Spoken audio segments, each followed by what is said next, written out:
Magandang gabi po mga kaubayan. Kararating ko lamang po galing ng Zambales sa ating mga kaubayan na nangailangan ng tulong, at ako po'y magpapalabas ng videos tungkol sa isang uri ng halamang gamot na kung tawagin po namin ang halamang gamot na ito ay tantandok mga kababayan.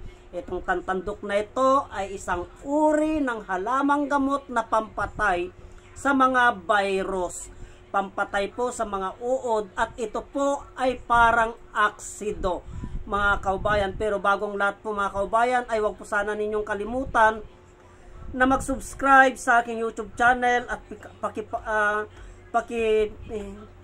pindot na din po ang notification bell para updated po kayo sa lahat ng ipapalabas kong mga videos. Ganon din po sa aking FB page, pakipollow na din po, at kung maaari po ay pakishare na din po mga kababayan.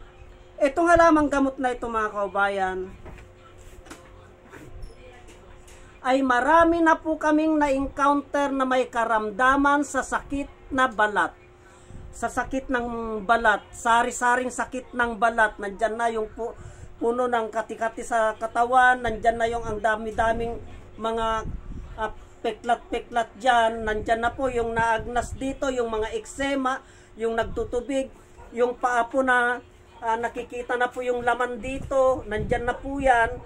Ito po ang ginagamit po namin mga kababayan na panggamot sa sakit na eksema. Eksema, kati-kati sa balat. Ito po yung pampatay namin sa mga virus na hindi po namamatay sa mga gamot na galing sa butika, na kahit anong ibuhos mo po mga kaubayan ay hindi po namamatay.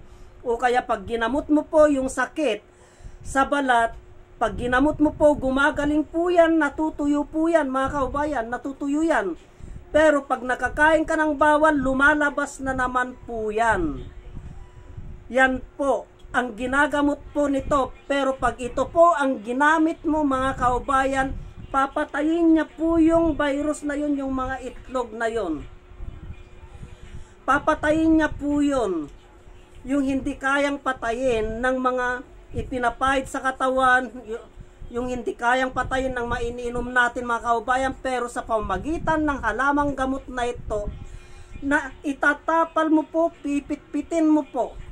Pipit-pitin po ito, itatapal po lahat, pati ugat, pati yan, itatapal mo po sa parte, kung ito punong-puno na ng galis, punong-puno na, nagtutubig na yan, nakikita na yung buto o yung paa, pipit-pitin mo po yan mga kaubayan. Pipit-pitin mo po yan, saka mo po itapal, saka mo po balutan. Yan po, papatayin niya po yung mga bakterya na yon.